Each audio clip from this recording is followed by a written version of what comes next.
Good morning. Good morning, ma'am. Morning, madam. Good morning. Good morning, ma'am. Good morning. Good morning, ma'am. Good morning, ma'am.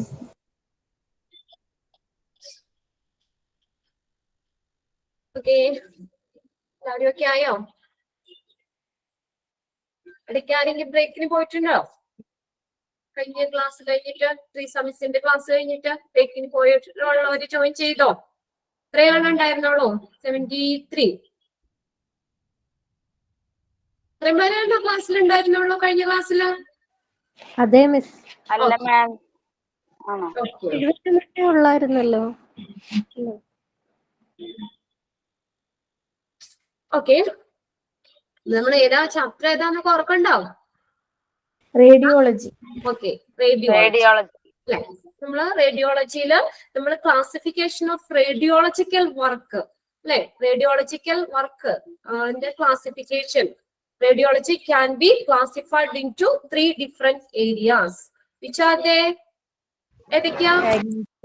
Radiology, Diagnostic radiology, interventional radiology, Radiation of oncology. Radiation oncology. Okay. Another diagnostic radiology എന്താ?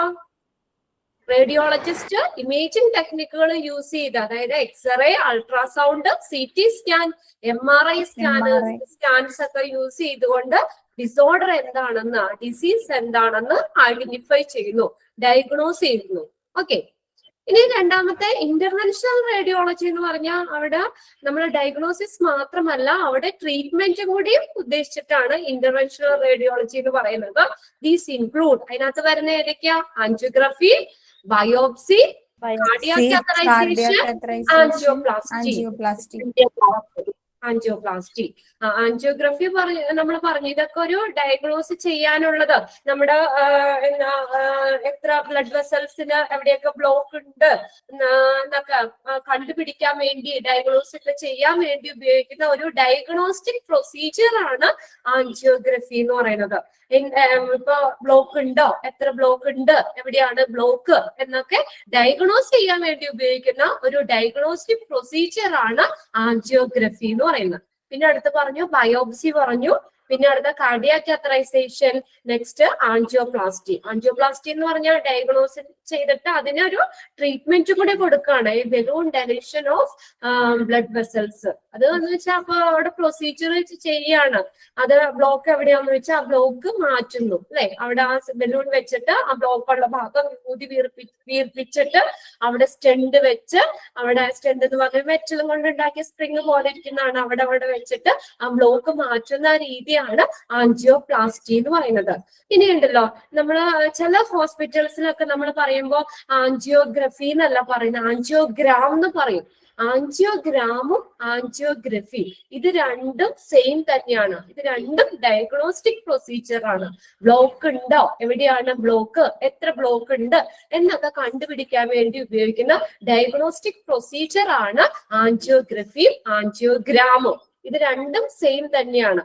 എന്നാൽ ചില ഹോസ്പിറ്റൽസില് coronary angiogram എന്ന് പറയും, ചില ഹോസ്പിറ്റൽസിലൊക്കെ coronary angiography എന്ന് പറയും. രണ്ടും same തന്നെയാണ്. ഓക്കെ, പിന്നെ അടുത്താണ് മൂന്നാമത്തെ റേഡിയേഷൻ ഓങ്കോളജി എന്ന് പറയുന്നത്. ഓങ്കോളജി എന്താ? What is oncology? ക്യാൻസറിനെ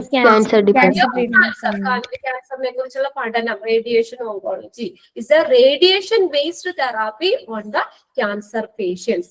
ഹൈ റേഡിയേഷൻസ് കടത്തിവിട്ടിട്ട് ആ ക്യാൻസർ ഉണ്ടാക്കുന്ന കോശങ്ങളെ ഡിസ്ട്രോയ് ചെയ്യുന്നു, ആ സെല്ലുകളെ പൂർണ്ണമായിട്ട് നശിപ്പിക്കുന്നു, അല്ലെങ്കിൽ ആ അടുത്ത നെക്സ്റ്റ് കോശങ്ങളിലേക്ക് ക്യാൻസർ വ്യാപിക്കുന്നത് പ്രിവെന്റ് ചെയ്യാണ് ചെയ്യുന്നത്. Okay, this process can either regulate the problem or can cure it entirely. ഒന്നിനെ അതിനെ റെഗുലേറ്റ് ചെയ്യാൻ, നിയന്ത്രിക്കാൻ പറ്റും, അല്ലെങ്കിൽ കംപ്ലീറ്റ് ആയിട്ട് അതിനെ ക്യൂർ ആക്കാൻ പറ്റും, ഭേദമാക്കാൻ പറ്റും. ഓക്കെ, ഇത്രയല്ലേ കഴിഞ്ഞ ക്ലാസ്സിൽ നമ്മൾ പറഞ്ഞത്? ഓക്കെ, ഇനി നെക്സ്റ്റ് നമ്മൾ നോക്കുന്ന ലൊക്കേഷൻ. ഈ റേഡിയോളജി ഡിപ്പാർട്ട്മെന്റിന്റെ ലൊക്കേഷൻ എവിടെയൊക്കെ ആയിരിക്കണം, അതിന് ഏറ്റവും സ്യൂട്ട് ആയിട്ടുള്ള ഏതാണ്, ലൊക്കേഷനുമായിട്ട് ബന്ധപ്പെട്ട് വരുന്ന കാര്യങ്ങളാണ് നെക്സ്റ്റ് വരുന്ന ലൊക്കേഷൻ. നോക്കി, ideally on the ground floor. എവിടെയായിരിക്കണം അത്? റേഡിയോളജി ഡിപ്പാർട്ട്മെന്റ് വെക്കാൻ ഏറ്റവും സ്യൂട്ട് ആയിട്ടുള്ള പ്ലേസ് എന്ന് പറഞ്ഞാൽ ഗ്രൗണ്ട് ഫ്ലോർ ആയിരിക്കണം, ഗ്രൗണ്ട് ഫ്ലോറിലായിരിക്കണം. അപ്പൊ നമ്മൾ കുറെ മൾട്ടി ബിൽഡിംഗ് ഒക്കെ ആണെങ്കിൽ നമ്മളെ ടോപ്പിലൊന്നും കൊണ്ടുവന്ന് വെക്കരുത്. ഏറ്റവും അഭികാമ്യം എന്ന് പറയുന്നത് എവിടെയാണ്? ഗ്രൗണ്ട് ഫ്ലോറിൽ തന്നെ വെക്കുന്നതായിരിക്കും. എന്നുവെച്ചാൽ എല്ലാവർക്കും, ഇപ്പൊ നമ്മളെ ഹോസ്പിറ്റലിൽ ഇൻപേഷ്യന്റ് ആയിട്ടുള്ളവർക്കും പുറമേ നിന്ന് വരുന്ന പേഷ്യൻസിനൊക്കെ ആണെങ്കിലും എന്താ എക്സ്റേ എടുക്കാനും സ്കാനിങ് ചെയ്യാനും ഒക്കെ എളുപ്പത്തിന് വേണ്ടിയിട്ട് ഇത് എപ്പോഴും അനുയോജ്യം എന്ന് പറഞ്ഞാൽ ഗ്രൗണ്ട് ഫ്ലോറിൽ തന്നെ വെക്കുന്നതായിരിക്കും അഭികാമ്യമായിട്ടുള്ളത്. പിന്നെ ഓക്കെ, ഇതാണ് ideally on the ground floor. Okay, next നോക്കിയേ. Second point, the ground floor is optimal location for sophisticated equipment like CT and MRI scanners. രണ്ടാമത്തെ, അപ്പൊ നമ്മൾ പറഞ്ഞ ഏറ്റവും അഭികാമ്യം എവിടെ വെക്കുന്നതാ? റേഡിയോളജി ഡിപ്പാർട്ട്മെന്റ് ഗ്രൗണ്ട് ഫ്ലോർ ഇതാണ്. അത് എന്തുകൊണ്ടാന്ന് നോക്കിയേ, the ground floor is the optimal location for sophisticated എന്ന് പറഞ്ഞാൽ സങ്കീർണമായിട്ടുള്ള, എന്നുവെച്ചാൽ ഇതൊക്കെ scanners, MRI scanners, CT scanners, x-ray എടുക്കുന്ന മെഷീൻ, ഇതൊക്കെ സോഫിസ്റ്റിക്കേറ്റഡ് സങ്കീർണമായിട്ടുള്ളത് മെഷീൻസ് ആണ്. അപ്പൊ ഇതൊക്കെ വെക്കാൻ നല്ല വെയിറ്റും ഉണ്ട് അതിനോടൊപ്പം തന്നെ. അപ്പൊ ഇങ്ങനെയുള്ള മെഷീൻസ് ഒക്കെ വെക്കാൻ പാകത്തിന് ഗ്രൗണ്ട് ഫ്ലോർ തന്നെയായിരിക്കും ഏറ്റവും അഭികാമ്യം എന്ന് പറയുന്നത്. The ground floor is the optimal location for sophisticated equipment like CT and MRI scanners. CT, MRI scanners പോലുള്ള സങ്കീർണമായിട്ടുള്ള എക്യുപ്മെന്റ്സ് വെക്കാനായിട്ട് ഏറ്റവും അഭികാമ്യമായിട്ടുള്ളത് ഗ്രൗണ്ട് ഫ്ലോർ ആയിരിക്കും. ഓക്കെ, ഈ നെക്സ്റ്റ് തേർഡ് പോയിന്റ് നോക്കിയേ. The department not only cares for walk-in patients. Walk-in പേഷ്യൻസിന് മാത്രമല്ല ഈ ഡിപ്പാർട്ട്മെന്റ് ശ്രദ്ധ കൊടുക്കുന്നത്, but also emergency patients. Emergency പേഷ്യൻസിന് കൂടി കണക്കാക്കപ്പെടുന്ന, അല്ലെ അവരെയും കൂടി കണക്കിലെടുത്തിട്ടാണ് ഈ ഡിപ്പാർട്ട്മെന്റ് വർക്ക് ചെയ്യുന്നത്. Who may be unable to walk or who require rapid scanning to make a diagnosis. Okay, നടക്കാൻ കഴിയാൻ പറ്റാത്തവർക്ക് ഈ പിന്നെ അതുപോലെ ഡയഗ്നോസ് പെട്ടെന്ന് തന്നെ സ്കാൻ ചെയ്ത് ഡയഗ്നോസ് ചെയ്യാൻ പറയുന്ന അങ്ങനെയുള്ള പേഷ്യൻസിന് പെട്ടെന്ന് സ്കാനിങ് ആവശ്യമായിട്ടുള്ള പേഷ്യൻസ്, റാപ്പിഡ് സ്കാനിങ് ആവശ്യമായിട്ടുള്ള പേഷ്യൻസിനൊക്കെ, എമർജൻസി പേഷ്യൻസിനെയൊക്കെ ഈ ഡിപ്പാർട്ട്മെന്റ് പരിപാലിക്കുന്നു. അവരെയും കൂടി കണക്കിലെടുത്തിട്ടാണ് ഈ ഡിപ്പാർട്ട്മെന്റ് വർക്ക് ചെയ്യുന്നത്.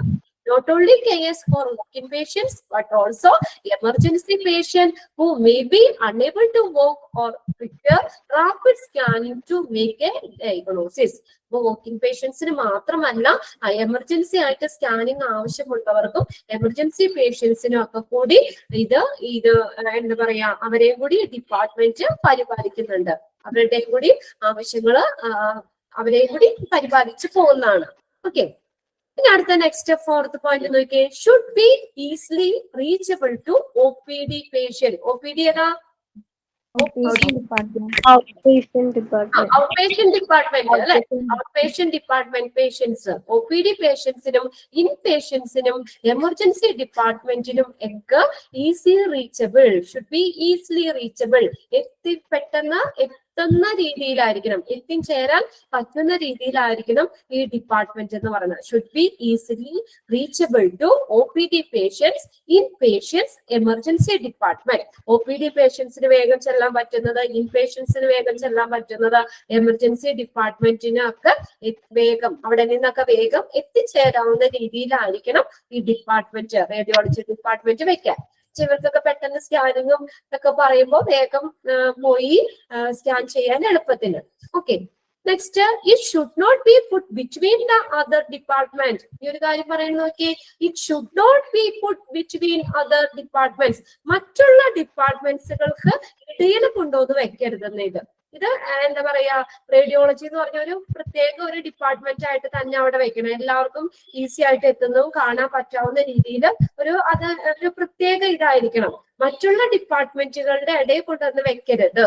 എന്തുകൊണ്ടാ? അപ്പൊ നമുക്ക് എന്താ പറയാ, നമുക്ക് പെട്ടെന്ന് എത്തിപ്പെടാനും അല്ലെങ്കിൽ അവിടെ മറ്റുള്ള ഡിപ്പാർട്ട്മെന്റ്സിലേക്ക് വരുന്ന ആളുകളുടെ തിരക്കും അതൊക്കെ ഒന്ന് കുറയ്ക്കാനൊക്കെ വേണ്ടിയിട്ട് പറഞ്ഞേക്കുന്നത് should not put between the other department, മറ്റുള്ള ഡിപ്പാർട്ട്മെന്റ്സിന്റെ ഇടയിൽ വെക്കരുത്. ഉമാദേവിയുടെ ഒന്ന് മ്യൂട്ട് ചെയ്ത് വെക്കോ? Okay ma'am. ഓക്കെ, ഇനി നെക്സ്റ്റ് പറഞ്ഞേക്കുന്നത് നോക്കിയേ, it should have some room for expansion at a later date.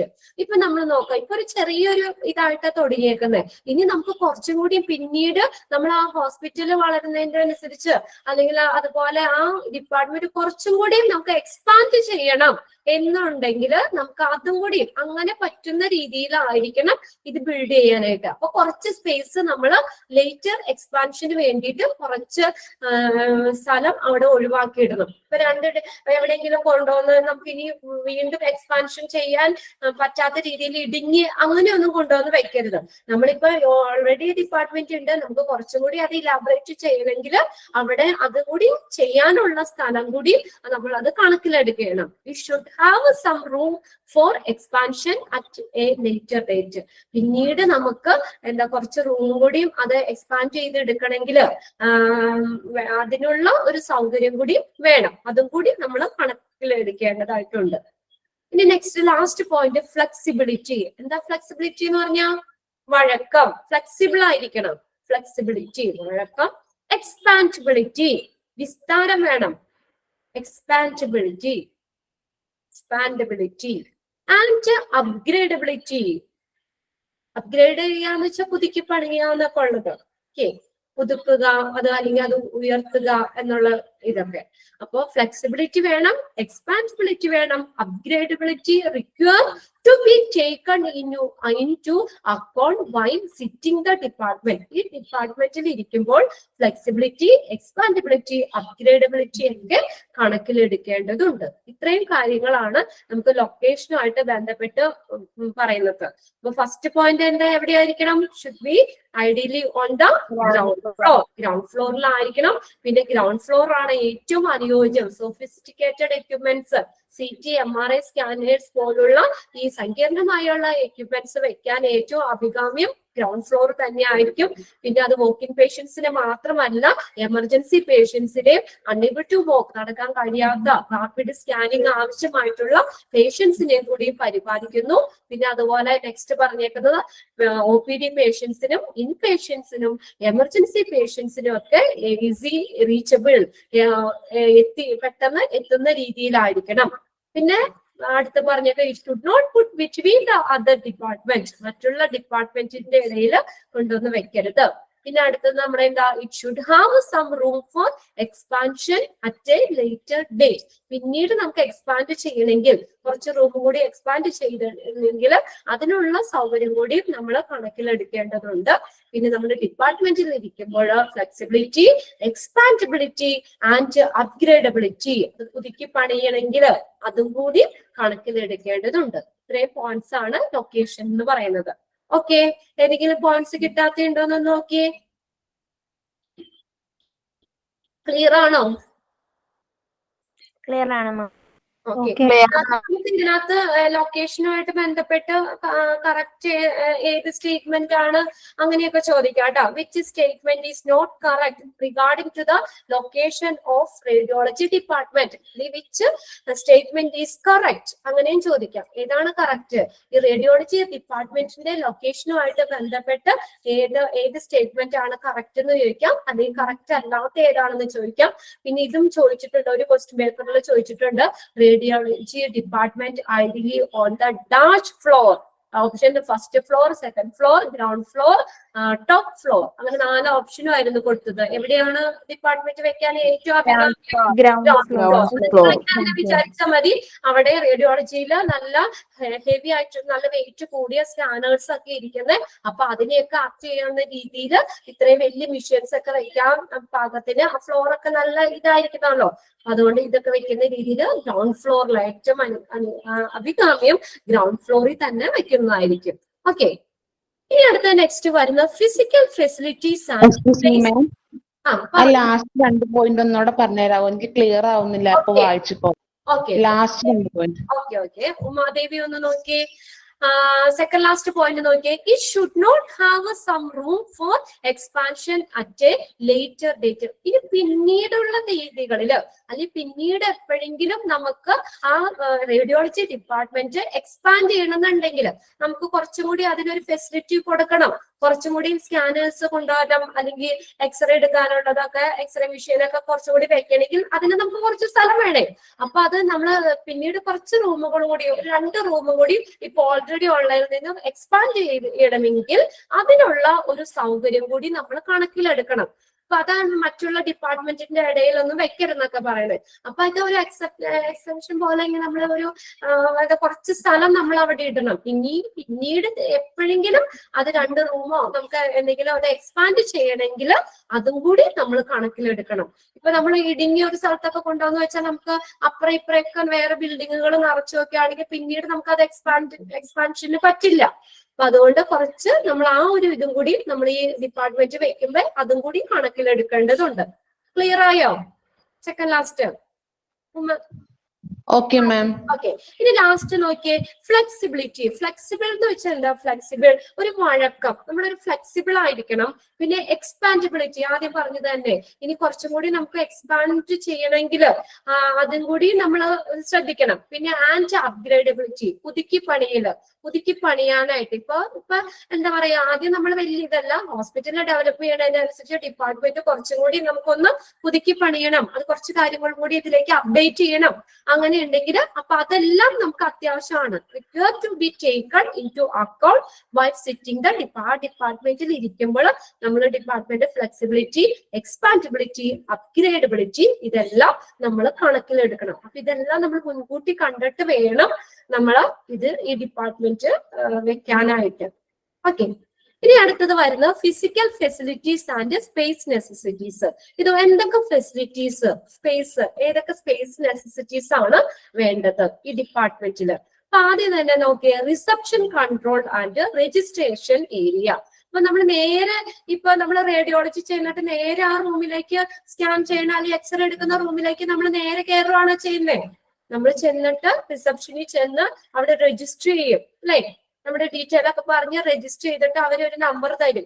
അപ്പൊ ആ നമ്പർ അനുസരിച്ചാണ് നമ്മളത് സ്കാൻ ചെയ്യാനാണെങ്കിൽ എക്സ്റേ എടുക്കാനാണെങ്കിൽ ചെയ്യുന്നത്. അപ്പൊ അത് ആദ്യം നമുക്ക് ഒരു ഫെസിലിറ്റി എന്ന് പറഞ്ഞാൽ റിസപ്ഷൻ വേണം. Reception control and registration area, register ചെയ്യാനുള്ള ഒരു ഏരിയ വേണം. അത് ഫ്രണ്ട് ഓഫീസ് പോലെ നമ്മൾ ഫസ്റ്റ് ചെല്ലുന്ന ഒരു റൂം, രജിസ്റ്റർ ചെയ്യാനും ഒക്കെ ആയിട്ടുള്ള reception control and registration area വേണം. ഇനി സെക്കൻഡ് നോക്കിയേ, പേഷ്യന്റ് വെയിറ്റിംഗ് റൂം. അപ്പം വരുന്ന പേഷ്യൻസിന് എല്ലാവർക്കും ഒപ്പം ചെയ്യാൻ പറ്റില്ലല്ലോ. അപ്പൊ അതുകൊണ്ട് ഓരോരുത്തർക്കും നമ്മൾ നമ്പർ കൊടുത്ത് അവരെ വെയിറ്റ് ചെയ്യിപ്പിക്കും അല്ലെ? അവിടെ വെയിറ്റിംഗ് റൂം വേണം.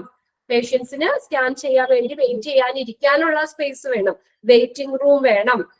ഇനി നോക്കിയേ, secretary or clerk area for collecting separating reports. Secretary അല്ലെങ്കിൽ ക്ലർക്ക് ഏരിയ വേണം. എന്തിനു വേണ്ടിയാ? ഫോർ കളക്ട് ചെയ്യാൻ. സെപ്പറേറ്റ് ചെയ്യാന്ന് വെച്ചാൽ സോർട്ട് ചെയ്യുക എന്നുള്ള മീനിങ് ഒക്കെ. സോർട്ട് ചെയ്യാൻ, അതൊക്കെ ഒന്ന് അടക്കി, റിപ്പോർട്ടുകളൊക്കെ ഒന്ന് അടക്കി ഒതുക്കി കളക്ട് ചെയ്യാനൊക്കെ ആയിട്ട്, ശേഖരിക്കാനും അതുപോലെ തന്നെ വേർതിരിക്കാനും ഒക്കെ സെക്രട്ടറി അല്ലെങ്കിൽ ക്ലർക്ക് ഏരിയ വേണം. നെക്സ്റ്റ് നോക്കിയേ, fourth point, radiologist office handily located close to the X ray റൂമിനോട് ചേർന്ന് ഒരു റേഡിയോളജിസ്റ്റ് ഓഫീസ് വേണം. റേഡിയോളജിസ്റ്റിന് ഇരിക്കാൻ വേണ്ടി റേഡിയോളജിസ്റ്റ് ഓഫീസ് വേണം. Should have provision for viewing and charting the films. ആ ഫിലിംസ്, എക്സ്റേ ഫിലിംസ് ഒക്കെ വ്യൂ ചെയ്യാനും അത് ചാർട്ട് ചെയ്യാനൊക്കെ വേണ്ടിയിട്ട് ഈ എക്സ്റേ റൂമിനോട് ചേർന്ന് ഒരു റേഡിയോളജിസ്റ്റ് ഓഫീസും വേണം. ഓക്കെ, ഇപ്പൊ എന്ന് പറഞ്ഞാൽ നമുക്ക് ആ ഫിലിംസ് അങ്ങനെ അധികം തരുന്നില്ല അല്ലെ? എക്സ്റേ എടുത്താലും സ്കാൻ ചെയ്താലും ഇപ്പൊ ആ ഷീറ്റ് ആയിട്ട് നമുക്ക് തരാറുണ്ടോ? ഇപ്പൊ നേരെ ഡയറക്റ്റ് ആ സിസ്റ്റത്തിലേക്ക് അപ്ലോഡ് ചെയ്യുക ചെയ്യുന്നത്. അപ്പൊ ആ റേഡിയോളജി റൂമിൽ നിന്ന് ആ ഡോക്ടർ, ഏത് ഡോക്ടറെയാണ് നമ്മൾ കാണണ്ടേ എന്നുള്ളത് ആ ഡോക്ടറിന്റെ കമ്പ്യൂട്ടറിലേക്ക് നേരെ അത് എന്താ പറയാ കൊടുക്കുക ചെയ്യുന്നത്. അപ്പൊ നമ്മൾ കൊണ്ടുപോകുന്ന ഡോക്ടറിന്റെ അടുത്ത് എക്സ്റേ അല്ലെങ്കിൽ സ്കാൻ ചെയ്ത ഷീറ്റ് കാണിക്കേണ്ട ആവശ്യമില്ല. ഇപ്പോ പ്രസന്റ് ഇപ്പൊ അങ്ങനെയാണോ വലിയ ഹോസ്പിറ്റൽസിലാണെങ്കിലും ഒക്കെ ചെയ്യുന്നത്. അധികം ഷീറ്റുകൾ നമുക്ക് നമ്മുടെ കയ്യിലേക്ക് തരുന്നില്ല. അപ്പൊ അത് ഉദ്ദേശിച്ചിട്ടാണ് അവിടെ ഇങ്ങനെ പറഞ്ഞേക്കുന്നത്. എന്തായാലും ഒരു റേഡിയോളജിസ്റ്റ് ഓഫീസ് വേണം.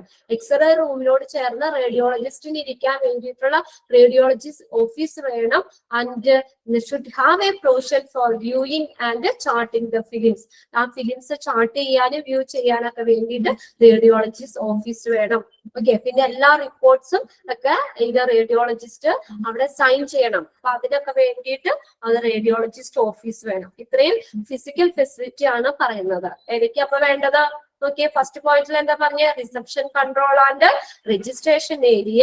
രണ്ടാമത്തെ പേഷ്യന്റ് വെയിറ്റിംഗ് റൂം വേണം. പിന്നെ സെക്രട്ടറി ഓർ ക്ലർക്ക് ഏരിയ വേണം. അത് റിപ്പോർട്ടുകൾ കളക്ട് ചെയ്യാനും സെപ്പറേറ്റ് ചെയ്യാനും അതൊക്കെ സോർട്ട് ചെയ്തെടുക്കാനൊക്കെ വേണ്ടിയിട്ട് സെക്രട്ടറി അല്ലെങ്കിൽ ക്ലർക്ക് ഏരിയ വേണം.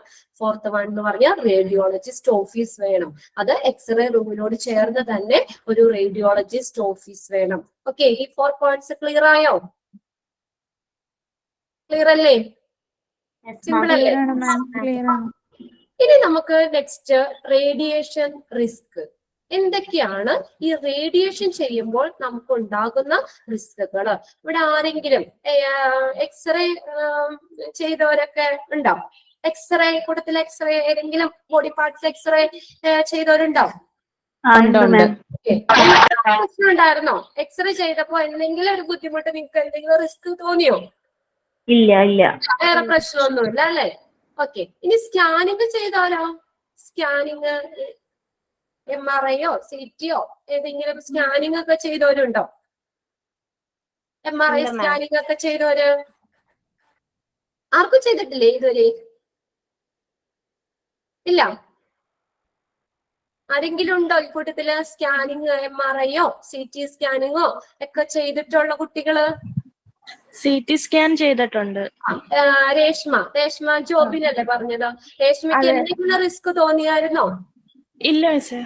വേറെ പ്രശ്നമൊന്നും ഉണ്ടായിരുന്നില്ല? CT സ്കാൻ ചെയ്തപ്പോ വേറെ ബുദ്ധിമുട്ടൊന്നും ഉണ്ടായിരുന്നില്ല അല്ലെ? ഇല്ലായിരുന്നു. ഓക്കെ, ഇവിടെ നമ്മള് ഈ റേഡിയോളജിയില് നമുക്ക് ഈ സ്കാനിങ് ഒക്കെ ചെയ്യുമ്പോൾ അത് കൂടുതൽ MRIയുടെ ഒക്കെയാണ് പറയുന്നത്. ഇപ്പൊ ഒരു കുട്ടി നിങ്ങളുടെ ഗ്രൂപ്പിലാണോ ബാച്ചിലാണോ എന്ന് എനിക്കറിയില്ല. ആ കുട്ടിക്ക് MRI സ്കാനിങ് കഴിഞ്ഞപ്പോ ഇതുപോലെ ഷിവറിങ് വന്നു. വെച്ചാൽ നമുക്ക് കുറെയൊക്കെ പേടിയാണ്. നമുക്ക് വലിയ സൗണ്ട് കേൾക്കും ആ വലിയ മെഷീനൊക്കെ കാണുമ്പോൾ. പിന്നെ നമ്മുടെ ആ ട്യൂബിന്റെ ഉള്ളിലേക്ക് നമ്മൾ അകത്തേക്ക് ഫുൾ ബോഡി ഇതിന്റെ ഉള്ളിലേക്കൊക്കെ പോകുമ്പോൾ നമുക്ക് ഓൾറെഡി ഉണ്ടാവും. അപ്പൊ ആ കുട്ടിക്ക് ഷിവറിങ് തോന്നി എന്ന് പറഞ്ഞു.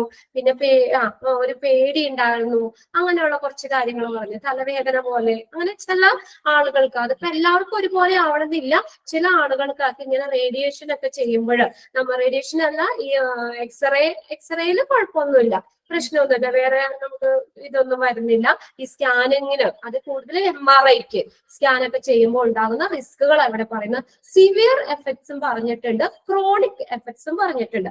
സിവിയർ എന്ന് പറഞ്ഞാൽ അതികഠിനമായിട്ടുള്ള കാര്യങ്ങൾ, അതികഠിനമായിട്ടുള്ള പ്രശ്നങ്ങൾ. Heavy dose in short stretch of time. അതായത് ചെറിയൊരു സമയത്ത്, കുറഞ്ഞ സമയത്തിൽ വലിയ ഹെവി ഡോസ് കൊടുക്കുകയാണെങ്കിൽ അത് ഓരോരുത്തർക്കുടെ രോഗമൊക്കെ അനുസരിച്ചാണ് ആ ഡോസ് കൂട്ടിയും കുറച്ചൊക്കെ കൊടുക്കുന്നത്. അപ്പൊ ഇവിടെ ഫസ്റ്റ് പറഞ്ഞേക്കുന്ന സിവിയർ എഫക്ട്സില് heavy dose in short stretch of time. അതായത് എന്താ പറയാ, കുറഞ്ഞ സമയത്തിൽ വലിയ ഡോസ് കൊടുക്കുകയാണെങ്കിൽ എന്തൊക്കെ പ്രശ്നങ്ങളാണ് ഉണ്ടാവണേ നോക്കി. സെറിബ്രവുമായിട്ട് ബന്ധപ്പെട്ട, മസ്തിഷ്കവുമായിട്ട് ബന്ധപ്പെട്ട എന്തൊക്കെയാ വരുന്നത്? കൺവെൽഷൻസ്. ഇതിന്റെ മീനിങ് അറിയില്ലാത്തവര് എഴുതി വെച്ചോളാം. കൺവെൽഷൻസ് എന്ന് പറഞ്ഞാൽ വിറയല്, ഷിവറിങ്, കൺവെൽഷൻസ്. അടുത്തത് ഒബ്സ്ക്യൂറിംഗ് ഓഫ് വിഷൻ. നമ്മുടെ കാഴ്ച പെട്ടെന്ന് നമുക്ക് കണ്ണിലേക്ക് ഒരു ഇരുട്ട് കയറുന്ന പോലെ, ഒരു കാഴ്ച മങ്ങുന്നത് പോലെ തോന്നാം. ഒബ്സ്ക്യൂറിംഗ് ഓഫ് വിഷൻ. ഹെഡേക്ക്. ഇത് മൂന്നുമാണ് സെറിബ്രലുമായിട്ട് ബന്ധപ്പെട്ട് വരുന്ന, സിവിയർ എഫക്ട്സിൽ വരുന്ന സെറിബ്രലുമായിട്ട് ബന്ധപ്പെട്ട എഫക്റ്റുകൾ. എന്തൊക്കെയാ വരുന്നത്? സെറിബ്രൽ, നമ്മുടെ മസ്തിഷ്കം, അത് തലയുമായിട്ടൊക്കെ ബന്ധപ്പെട്ട് വരുന്ന പ്രശ്നങ്ങള്. Conversion, obscuring of vision, headache. ഇത് മൂന്നുമാണ് പറയുന്നത്. സെറിബ്രൽ ഇവിടെ നമുക്ക് ചോദിക്കാം, which of the following is comes included in cerebral effects, അല്ലെങ്കിൽ ഇൻക്ലൂഡ് ചെയ്യാത്ത ഏതാണെന്നൊക്കെ ചോദിക്കാം. അപ്പൊ സെറിബ്രലിൽ വരുന്നത് convention, obscuring of vision, headache, തലവേദന ഒക്കെ ഉണ്ടാകാം. ഇനി ഗ്യാസ്ട്രിക്, വയറുമായിട്ട് ബന്ധപ്പെട്ട് വരുന്ന എന്തൊക്കെ പ്രശ്നങ്ങളാ?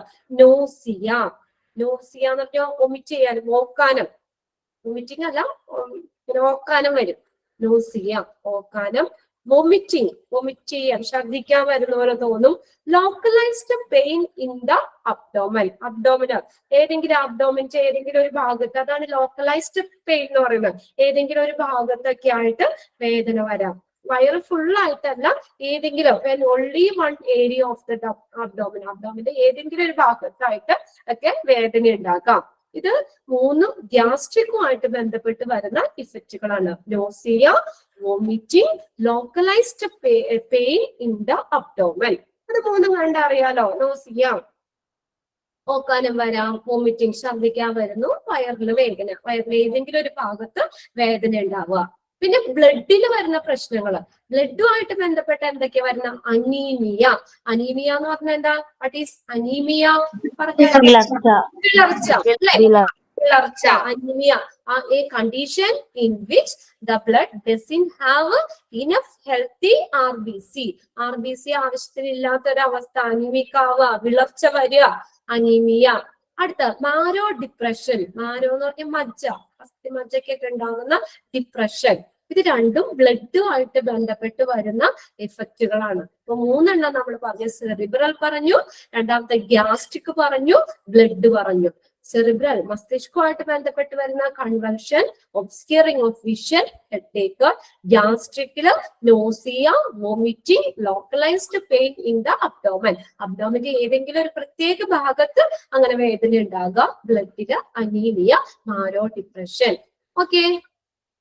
ഓക്കെ രാജി, സിവിയർ എഫക്ട്സിൽ വരുന്ന ഏതൊക്കെയാ?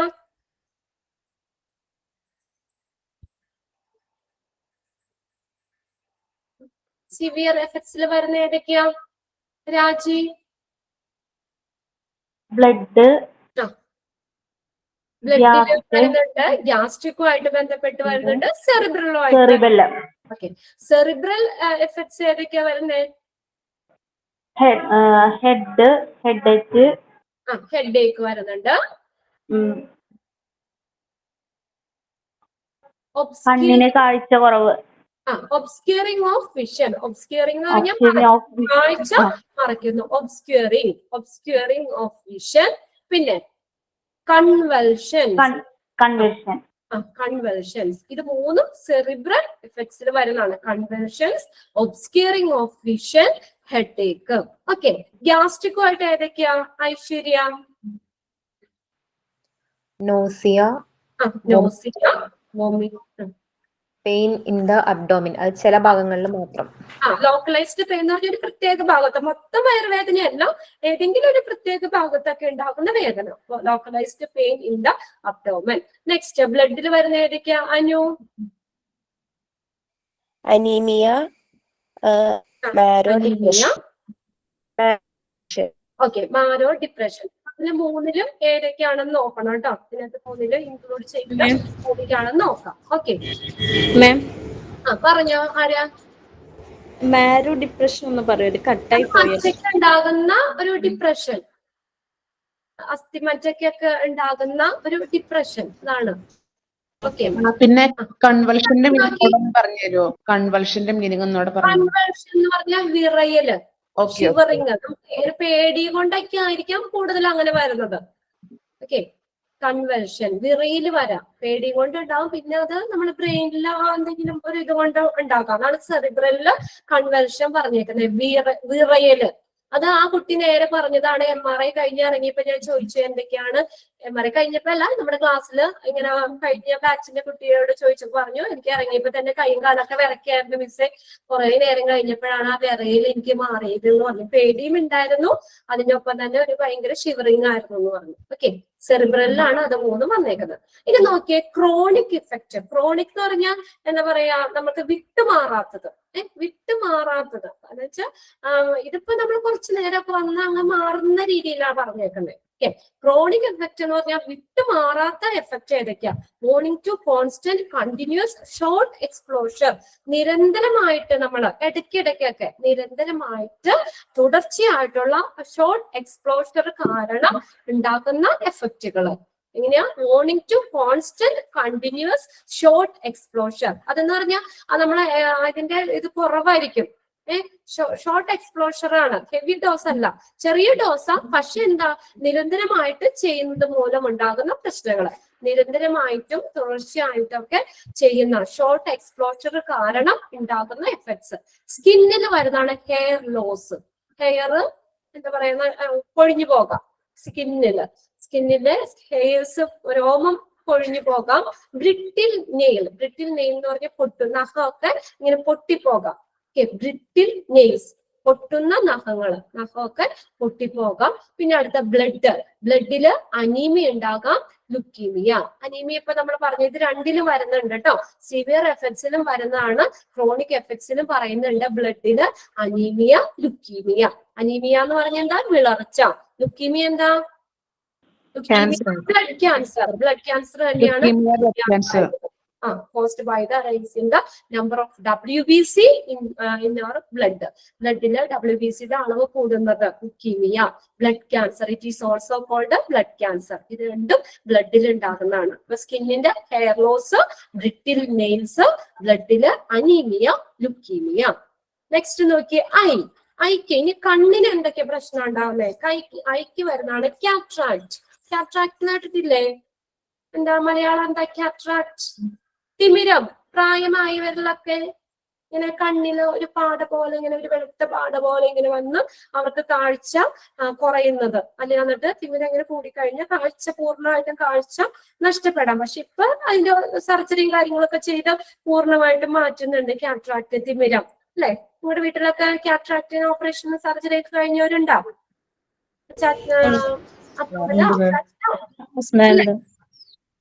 നമ്മൾ കുറച്ച് ജെസ്സി ഇവിടെ മെസ്സേജ് ഇട്ടേണ്ട. അത് നമ്മൾ ആ സർജറി കഴിഞ്ഞു കഴിഞ്ഞാൽ രണ്ടും ഒരുമിച്ച് ചെയ്യില്ല. ഒരു കണ്ണിന് ചെയ്ത് അടുത്ത കണ്ണിലേക്ക് ഉണ്ടെങ്കിൽ അത് സ്പ്രെഡ് ചെയ്യാൻ ഇതുണ്ട്. അപ്പൊ അടുത്ത കണ്ണിന് അങ്ങനെ ചെയ്ത് കുറച്ച് റെസ്റ്റ് എടുത്തു കഴിഞ്ഞാൽ അതങ്ങ് മാറിക്കോളും. ഇതാണ് കാട്രാക്ട്, തിമിരം. മലയാളം തിമിരം. മറ്റുള്ളതിൽ വരുന്നതാണ് സ്റ്റെറിലിറ്റി. സ്റ്റെറിലിറ്റി എന്ന് പറഞ്ഞാൽ വന്ധ്യത, കുട്ടികൾ ഉണ്ടാവാത്ത ഒരു ഇതില്ലേ, അതാണ് സ്റ്റെറിലിറ്റി. ഒബീസിറ്റി, അമിതവണ്ണം, പെട്ടെന്ന് വണ്ണം വെക്കാർക്ക് ഒബീസിറ്റി. അടുത്ത് ക്യാൻസർ. ഇത്രയും കാര്യങ്ങളാണ് ക്രോണിക് എഫക്ട്സിൽ വരുന്നത്. ഓക്കെ, അപ്പൊ നോക്കാം. സ്കിന്നില് ഹെയർ ലോസ്, ബ്രിട്ടിൽ നെയില്, ബ്ലഡില് അനീമിയ, ലുക്കീമിയ, ഐല് കാട്രാക്ട്, അതേഴ്സ്. മറ്റുള്ളത് സ്റ്റെറിലിറ്റി, ഒബീസിറ്റി, ക്യാൻസർ. ഇതിന് മീനിങ് അറിയില്ലെങ്കിൽ ഒന്ന് എഴുതി വെച്ചോളാം കേട്ടോ. സ്റ്റെറിലിറ്റി എന്ന് പറഞ്ഞ വന്ധ്യത, ഒബീസിറ്റി അമിതവണ്ണം, ക്യാൻസർ. ഓക്കെ, ഇനി അടുത്ത നെക്സ്റ്റ് വരുന്ന റെഗുലേറ്ററി ബോഡിയാണ്, അറ്റോമിക് എനർജി റെഗുലേറ്ററി ബോർഡ്. അതിന്റെ AERB ഒരു എക്സാമിന് ചോദിച്ചിട്ടുണ്ട്. മെയിൻ എക്സാം അല്ല കേട്ടോ, മോഡൽ എക്സാമിന് ചോദിച്ചതാണ്. Expand AERB. ഏതാണ് AERBയുടെ expanded form? Atomic energy regulatory board. Expanded form ആണ് AERB. എക്സ്പാൻഡഡ് ഫോം എന്താ? AERB. Atomic Energy Regulatory Board. Okay, Atomic Energy Regulatory Board, AERB, outlined by the central government, is the authority as the regulatory board for granting renewal, withdrawal, and revocation constants for the nuclear and radiation facilities. Okay, nuclear radiation facilities nulla saugharyangalkulla renewal, renew ചെയ്യാൻ, പുതുക്കല്, അതുപോലെ തന്നെ വിഡ്രോവല്, അസാധുവാക്കൽ എന്നിവ നൽകുന്നതിലുള്ള ഇതൊക്കെ നൽകുന്ന ഒരു regulatory board എന്ന നിലയിൽ കേന്ദ്ര ഗവൺമെന്റിന്റെ AERB എന്ന് പറയുന്നത് ഒരു പ്രാഗൽഭ്യമുള്ള ഒരു അതോറിറ്റിയാണ്. ഒരു ജസ്റ്റ് ഒരു സെന്റൻസ് പോലെ തന്നുള്ളൂ, ഇതൊന്ന് ജസ്റ്റ് ഒന്ന് നോക്കിയാൽ മതി. എന്താ പറയുക, AERB എന്ന് പറയുന്ന atomic energy regulatory board is outline by the central government, is the professional authority as the regulatory board for granting renewal, withdrawal, and revocation constants for nuclear and radiation facilities. Nuclear radiation facilities nulla withdrawal, renewal, revocation, അസാധുവാക്കൽ, അതാണ് റിവൊക്കേഷൻ എന്ന് പറഞ്ഞത്. അസാധുവാക്കൽ എന്നിവ നൽകുന്നതിനുള്ള ഒരു regulatory board എന്ന നിലയിൽ കേന്ദ്ര ഗവൺമെന്റിന്റെ AERB എന്ന് പറയുന്നത് ഒരു പ്രാഗൽഭ്യമുള്ള ഒരു അതോറിറ്റിയാണ്. അത് ജസ്റ്റ് AERB എന്താന്നുള്ളത് നിങ്ങൾ അതിന്റെ എക്സ്പാൻഡഡ് ഫോം ഒന്ന് നോക്കി വെച്ചാൽ മതി. ഇനി നെക്സ്റ്റ് ആണ് ഡയഗ്നോസ്റ്റിക് ഏരിയ. നമ്മൾ ഈ റേഡിയോളജി ചെയ്യുന്ന ആ റേഡിയോളജി റൂമില്, ആ ഡയഗ്നോസ്റ്റിക് ഏരിയയില് എന്തൊക്കെ കാര്യങ്ങളാണ്, ഇത് ഫസ്റ്റ് തന്നെ എക്സാമിന് ചോദിച്ചിട്ടുണ്ട് കേട്ടോ. നോക്കിയേ, radiology room are secluded that people cannot 1 meter of its outside wall. Okay, radiology room എങ്ങനെയാണ്? സെക്ലൂഡഡ്. സെക്ലൂഡഡ് എന്ന് പറഞ്ഞാൽ ഒറ്റപ്പെടുക, ഒറ്റപ്പെട്ട് നിർത്തണം. Okay, radiology room are secluded that people cannot come. അത് ആളുകൾ ഡയറക്റ്റ് അങ്ങോട്ട് വരാൻ പാടില്ല. Come 1 meter of its outside wall. പുറമേ ഉള്ള വാള്, പുറം ഭിത്തിയിൽ നിന്ന് 1 meter അകലത്തിലായിരിക്കണം റേഡിയോളജി റൂം. അതെപ്പോഴും എങ്ങനെയാണ്? സെക്ലൂഡഡ്, ഒറ്റപ്പെട്ട് നിൽക്കണം. ഇപ്പൊ നമ്മൾ ഡോറ് തുറന്ന് നേരെ റേഡിയോളജി റൂമിലേക്ക് അതായത് നമ്മളിപ്പോ ആ പുറമുള്ള ഭിത്തി, ഔട്ട്സൈഡ് വാളിൽ നിന്ന് കുറച്ച് ഡിസ്റ്റൻസ് കീപ്പ് ചെയ്തിട്ട് വേണം അവിടെ റേഡിയോളജി റൂം വെക്കാനായിട്ട്. ഓക്കെ, നമ്മളിപ്പോ ഓപ്പറേഷൻ തിയേറ്ററിൽ നമ്മൾ വലിയ ഡോറ് ഫ്രണ്ടിൽ ഓപ്പറേഷൻ തിയേറ്റർ എന്ന് പറഞ്ഞിട്ടുണ്ടാവും അല്ലെ, ഡോറ്. ആ ഡോറ് നേരെ ഓപ്പൺ ചെയ്ത് നേരെ തിയേറ്ററിലേക്കാണോ കയറുന്നത്? ആ പുറമെയുള്ള ആ ഡോറ് കഴിഞ്ഞിട്ട് കുറെ സ്പേസ് അങ്ങോട്ട് ഉണ്ടാവും അല്ലേ, ഇല്ലേ? സർജറി ഒക്കെ ചെയ്യുന്നതല്ല നമ്മൾ പുറമെ. നമുക്ക് വലിയ ഓപ്പറേഷൻ തിയേറ്റർ എന്നൊക്കെ പറഞ്ഞാൽ വലിയൊരു ഡോർ ഉണ്ടാവും. ആ ഡോറ് തുറന്നു കഴിഞ്ഞാലും നമുക്ക് അവിടെ നിന്ന് കാണാൻ പറ്റില്ല. അവിടെ നിന്ന് കുറെ ദൂരം, കുറെ ഡിസ്റ്റൻസ് കഴിഞ്ഞിട്ടായിരിക്കും ആ തിയേറ്റർ ഉണ്ടാവുന്നത്, ഓപ്പറേഷൻ തിയേറ്റർ. അത് കഴിഞ്ഞ് വേറെ റൂം, വേറെ ഡോറൊക്കെ കഴിഞ്ഞിട്ടാണ് ആ തിയേറ്റർ ഉണ്ടാവുന്നത്. അതേപോലെ തന്നെ ഇവിടെ റേഡിയോളജി റൂം എന്ന് പറഞ്ഞാൽ ആ പുറം ഭിത്തിയായിട്ട് 1 meter അവിടെ കുറച്ച് ഡിസ്റ്റൻസ് വേണം എന്നാ പറഞ്ഞേക്കണത്. കെനോൾ ആളുകൾക്ക് അങ്ങോട്ട് ഡയറക്റ്റ് നേരെ അങ്ങോട്ട് വരാൻ പാടില്ലാത്ത രീതിയിൽ 1 meter പുറം ഭിത്തിയിൽ നിന്നും 1 meter ഡിസ്റ്റൻസ് അവര് കീപ്പ് ചെയ്യണം. റേഡിയോളജി റൂം ആർ സെക്ലൂഡഡ്, ഒറ്റപ്പെട്ട് നിൽക്കണം. That people cannot come 1 meter of its outside wall. Second നോക്കിയേ, the windows R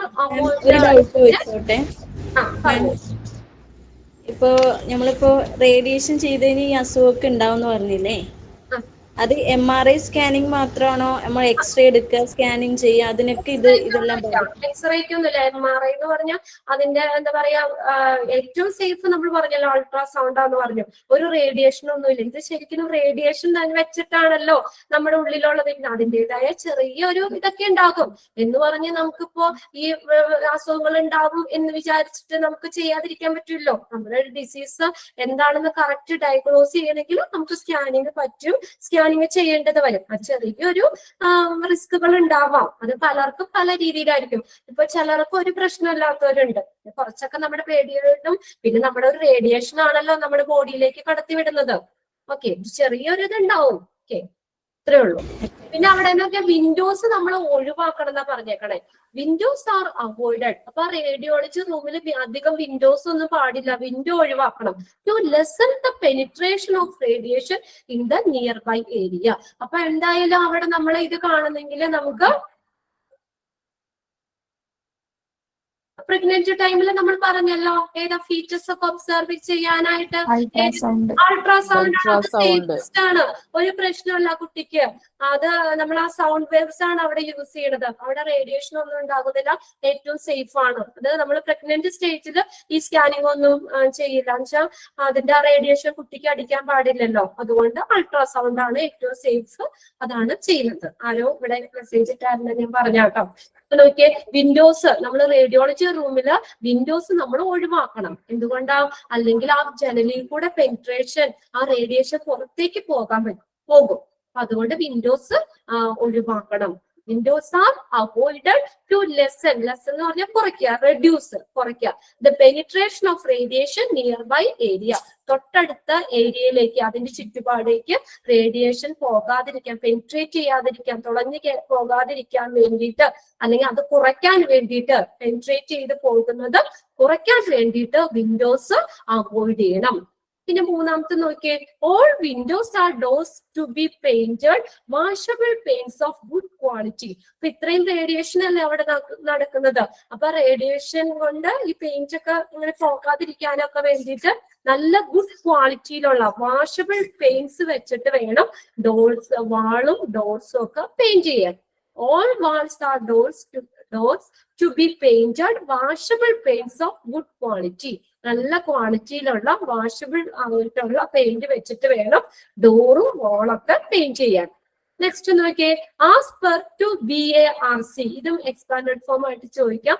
buffer atomic research centre. As per to BARC, Bhabha atomic research centre, Mumbai. The walls of the radiology room should be 9 inches thick. Concentrate walls for 14 concrete walls for 14 inches thick. അവിടെ thick ഇത് വെട്ടിക്കളഞ്ഞു കേട്ടോ. thick masonry walls. പ്രായന്നുള്ള അത് വേണ്ട, thick masonry walls. അപ്പൊ നോക്കിയേ, buffer atomic research centre, ഇത് മുംബൈയിലുള്ള ഒരു ഇതാണ്. അവിടുത്തെ വാൾസ് എന്ന് പറയുന്നത് 9 inches thick ഉള്ള വാളാണ്. Room should be 9 inch thick concrete wall. Concrete wall 9 inch 9 inch കട്ടിയിലുള്ള കോൺക്രീറ്റ് വാളാണ്. അല്ലെങ്കിൽ അവിടെ 14 inch thick masonry wall. Masonry wall കൽപ്പണിയും കൊണ്ട്, കല്ലിന്റെ വാള്, അത് 14 inch thickലുള്ള മേസണറി വാൾസ് ആണ്. പിന്നെ അടുത്തത് കീപ് മിനിമം ഫർണിച്ചർ. റേഡിയോളജി റൂമിൽ ഒരുപാട് ഫർണിച്ചർ ഒന്നും വേണ്ട. അപ്പൊ മിനിമം ആയിട്ടുള്ള ഫർണിച്ചർ മാത്രം മതി. അത്യാവശ്യത്തിനുള്ള ഫർണിച്ചർ മാത്രം കീപ്പ് ചെയ്യണം. കീപ് മിനിമം ഫർണിച്ചർ കീപ്പ് ചെയ്യണം. Provide ventilation fume hoods. അടുത്ത എന്താ? Ventilation fume ഹുഡ്സ്. വെന്റിലേഷൻ, വായു സഞ്ചാരം. അപ്പൊ ജനലൊന്നും ഉണ്ടാവാൻ പാടില്ല എന്ന് പറഞ്ഞല്ലോ. ജനലൊക്കെ നമ്മൾ വിൻഡോസ് ഒക്കെ നമ്മൾ ഒഴിവാക്കണം എന്ന് പറഞ്ഞു. അപ്പൊ അതിന്റെ റേഡിയോളജി റൂമിലേക്ക് വെന്റിലേഷൻ എയർ കടക്കാൻ വേണ്ടിയിട്ട് വെന്റിലേഷൻ ഫ്യൂം ഹുഡ്സുകൾ, വായു സഞ്ചാര മാർഗം, അത് ഫ്യൂം ഹുഡ്സുകൾ പ്രൊവൈഡ് ചെയ്യണം. Okay, provide ventilation fume hoods. പിന്നെ അടുത്ത നോക്കിയേ, install X ray machine in the corner so that there is enough moving space. X ray machine എവിടെ വെക്കുന്ന പറഞ്ഞേക്കണേ? In the corner. X ray machine ഒരു കോർണറിൽ വെക്കണം. ഇതൊക്കെ നല്ല ഹെവി മെഷീനാണ്, നല്ല വെയിറ്റ് ഉള്ളതാണ്. അപ്പൊ എപ്പോഴും നമുക്ക് തള്ളിക്കൊണ്ട് നടക്കാനൊന്നും പറ്റില്ല. അപ്പൊ അതുകൊണ്ട് തന്നെ അത് ആദ്യം വെക്കുമ്പോ തന്നെ ഒരു കോർണറിൽ ഒതുക്കി വെക്കണം. അത് എന്തിനാ? So that there is enough moving space. അതിൽ കൂടെ നമുക്ക് ആവശ്യത്തിനുള്ള മൂവിംഗ് സ്പേസ് കിട്ടാൻ വേണ്ടിയിട്ട് ഈ എക്സ്റേ മെഷീൻ ഒരു കോർണറിൽ സെറ്റ് ചെയ്യണം, വെക്കണം. Next last point, the flooring should be able to support a load of heavy machine, particularly if the lab is built on top floor. കണ്ടോ? The flooring should be able to support a load of heavy machine. Flooring എങ്ങനെയായിരിക്കണം? നല്ല perfect ആയിരിക്കണം, നല്ല flooring വേണം. എന്തുകൊണ്ടാ? should be able to support a load of heavy machine. ഇതൊക്കെ നല്ല wait ഉള്ള മെഷീനാണ്. അപ്പൊ അതിനെയൊക്കെ സപ്പോർട്ട് ചെയ്യുന്ന രീതിയിൽ നല്ല ഫ്ലോറിംഗ് ആയിരിക്കണം. particularly if the lab is built on the top floor. അഥവാ ഇനി നമുക്ക് വേറെ സ്ഥലങ്ങളോ കാര്യങ്ങളോ ഇല്ല, ബൈ ചാൻസിൽ നമുക്ക് ടോപ്പ് ഫ്ലോറിലാണ് ഏറ്റവും അനുയോജ്യം, നമ്മൾ പറഞ്ഞു ഗ്രൗണ്ട് ഫ്ലോർ ആണെന്ന് തന്നെ പറഞ്ഞു. ഇനി അഥവാ നമുക്ക് ടോപ്പ് ഫ്ലോറിൽ എങ്ങാനും ആണെങ്കിൽ എന്ത് വേണം, പ്രത്യേകിച്ച് ടോപ്പ് ഫ്ലോറിലാണെങ്കിൽ അത് എന്താണ്, അതിന്റെ ഫ്ലോറിങ് നല്ല എന്താ പറയാ, നല്ല ബലമുള്ളതായിരിക്കണം. The flooring should be able to support a load of heavy machines, particularly if the lab is built on top floor. Lab top floorലാണ് നിർമ്മിച്ചിരിക്കുന്നതെങ്കിൽ പ്രത്യേകിച്ച് ഈ ഫ്ലോറിങ് നല്ല ഈ വലിയ ഹെവി മെഷീൻസ് ഒക്കെ അതിനെ സപ്പോർട്ട് ചെയ്യുന്ന രീതിയിൽ ഫ്ലോറിങ് നല്ലതായിരിക്കണം. ഓക്കെ, ഇത്രയാണ് ഡയഗ്നോസ്റ്റിക് ഏരിയ ആയിട്ട് ബന്ധപ്പെട്ട് വരുന്ന പോയിന്റ്സുകൾ. ഒന്ന് വേഗം ഒന്ന് നോക്കി നിങ്ങള്.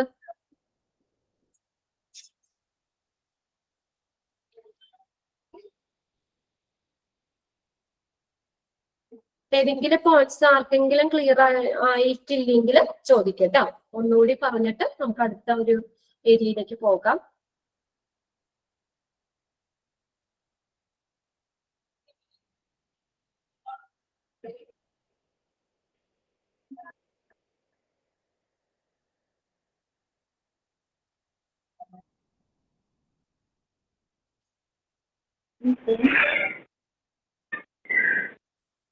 രാജീവ്,